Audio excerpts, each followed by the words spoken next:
ನಮಸ್ಕಾರ ಗುರು.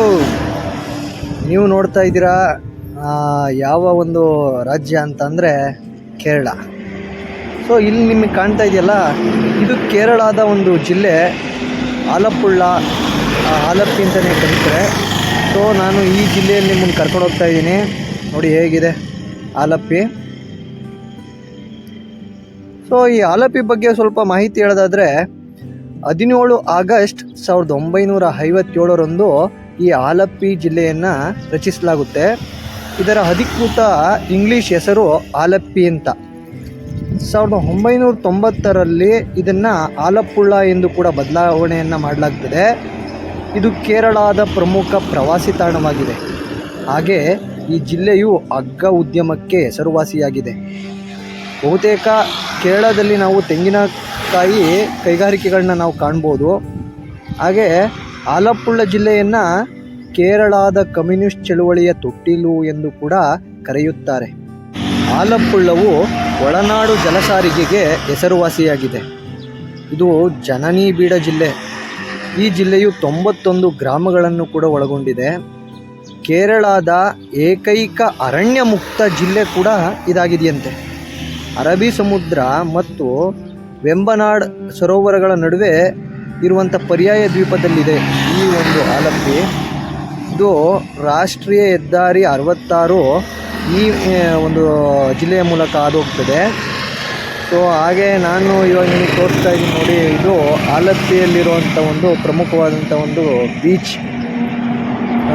ತುಂಬ ಚೆನ್ನಾಗಿದೆ ಅಲ್ವಾ ಈ ಬೀಚು.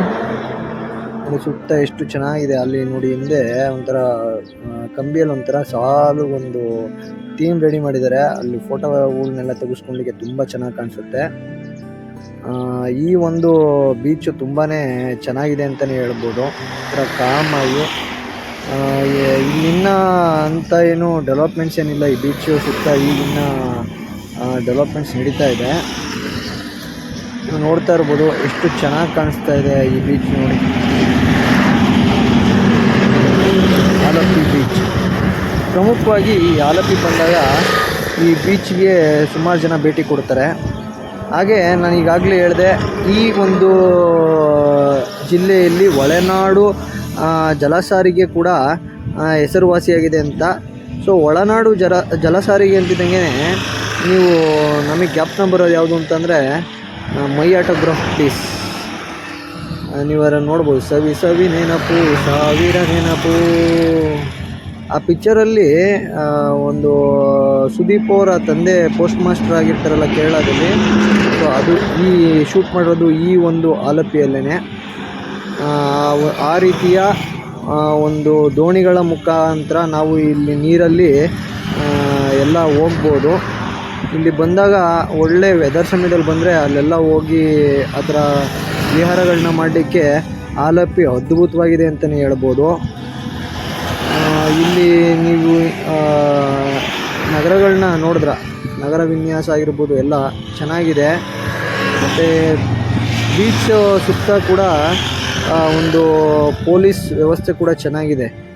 ಇಲ್ಲಿ ಏನು ಈ ಒಂದು ಸಮುದ್ರದ ಕಡೆ ಜನ ಒಳಗಡೆ ಏನೋ ನಾವು ಹೋಗೋದ್ರೆ ಸುತ್ತ ಕಾವಲು ಕೂಡ ಚೆನ್ನಾಗಿದೆ ಅಂತಲೇ ಹೇಳ್ಬೋದು. ನೀವು ಹಿಂದೆ ಹೋದರೂ ಸಮುದ್ರದ ಸುತ್ತ ಈಜು ನಿರತರು ಕೂಡ ಯಾವುದೇ ರೀತಿಯ ಅನಾಹುತಗಳು ಸಂಭವಿಸಿದಂತೆ ಕಾಯ್ತಾ ಇರ್ತಾರೆ. ಎಷ್ಟು ಚೆನ್ನಾಗಿದೆ ಆಲಪ್ಪಿ ಸುತ್ತ ಒಂದು ಪ್ರದೇಶ ಅಂತಲೇ ಹೇಳ್ಬೋದು. ಹಿಂದೆ ಕಾಣ್ತಾ ಇದೆಯಲ್ಲ, ಅದು ಬ್ರಿಡ್ಜಿನ್ನು ಮಾಡ್ತಾ ಇದ್ದಾರೆ ಅಲ್ಲಿ. ತುಂಬಾ ಚೆನ್ನಾಗಿದೆ. ಕನ್ಸ್ಟ್ರಕ್ಷನ್ ಎಲ್ಲ ಆದಮೇಲೆ ಇಲ್ಲಿ ಇನ್ನೂ ಕೂಡ ಒಳ್ಳೆ ರೀತಿಯ ಬೀಚ್ ಕೂಡ ತುಂಬಾ ಡೆವಲಪ್ಮೆಂಟ್ಸ್ ಕಾಣುತ್ತೆ ಅಂತಲೇ ಹೇಳ್ಬೋದು. ನೋಡಿ ಎಷ್ಟೊಂದು ಜನ ಹೇಗೆ ಖುಷಿಯಾಗಿ ಎಂಜಾಯ್ ಮಾಡ್ತಾರ್ರಿ. ಜೀವನ ಇರೋದೇ ಖುಷಿಯಾಗಿ ಕಳೀಲಿಕ್ಕೆ. ಅಂಥ ಅದ್ಭುತ ಕ್ಷಣಗಳನ್ನ ನಾವು ಸೃಷ್ಟಿಸ್ಕೊಬೇಕೆ ಹೊರತು ಬೇಜಾರಿಂದ ಅಯ್ಯೋ ಅದಾಗೀಗಾಯಿತು ಹೀಗಾಯಿತು ಅಂದ್ಕೊಂಡು ಹೋಗ್ಬಾರ್ದು ಅಂತ ಅಂದ್ಕೊಳ್ಲಿಕ್ಕೆ ಹೋಗಿ ಏನೋ ಮಾಡ್ಕೊತಾರೆ. ಅದ್ರ ಬದಲು ಜೀವನನ ಅರೆ ಕ್ಷಣ ಒಂಚೂರು ಖುಷಿಯಾಗಿ ಕಳೆದ್ರೆ ಮತ್ತಷ್ಟು ಜೀವನನ ತುಂಬ ಚೆನ್ನಾಗಿ ಕಳೀಲಿಕ್ಕೆ ಅವಕಾಶ ಆಗ್ತದೆ ಅಂತಲೇ ಹೇಳ್ಬೋದು.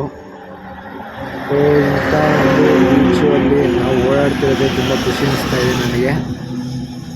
ನೋಡ್ತಾ ಇರ್ಬೋದು ಇಂಥ ಜನ ಎಷ್ಟು ಚೆನ್ನಾಗಿದೆ ನೋಡಿ, ಅದ್ಭುತ ಅದ್ಭುತ ಅಂತಲೇ ಹೇಳ್ಬೋದು. ನಾವಿಲ್ಲಿ ಗಮನಿಸ್ತಾ ಇರ್ಬೋದು ಎಷ್ಟು ಚೆನ್ನಾಗಿದೆ. ಒಮ್ಮೆನಾದರೂ ನಾವು ಕೂಡ ಜೀವನದಲ್ಲಿ ಹೇಳ್ತಾರಲ್ಲ ಜೋಗದ ಗುಂಡಿ ನೋಡಿ ಅಂತ, ಅದೇ ರೀತಿ ನೀವು ಕೂಡ ಆಲಪಿಗೆ ಬರ್ರಿ, ಆಲಪಿಯನ್ನು ನೋಡಿ, ಆಲಪಿಯ ಸೌಂದರ್ಯವನ್ನು ಸವಿರಿ. ತುಂಬಾ ಚೆನ್ನಾಗಿದೆ ಜಾಗ. ಇದ್ರಲ್ಲಿ ಒಂದೇ ಬೀಚು ರೀ, ಉದ್ದಕ್ಕೆ ಒಂಥರ ತುಂಬಾ ಚೆನ್ನಾಗಿದೆ ಅಂತಲೇ ಹೇಳ್ಬೋದು.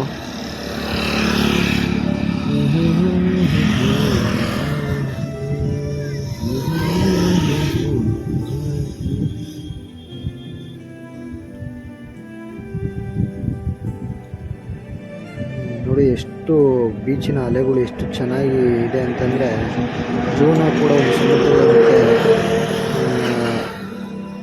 ನಾವು ಇರಬೇಕು ಅನ್ನೋದನ್ನೇ ಹೇಳ್ಬಿಡುತ್ತೆ ಅಂತ ಹೇಳ್ತಾ ಈ ವಿಡಿಯೋ ನೋಡಿದ್ದಕ್ಕೆ ನಿಮಗೆಲ್ಲ ಧನ್ಯವಾದಗಳು.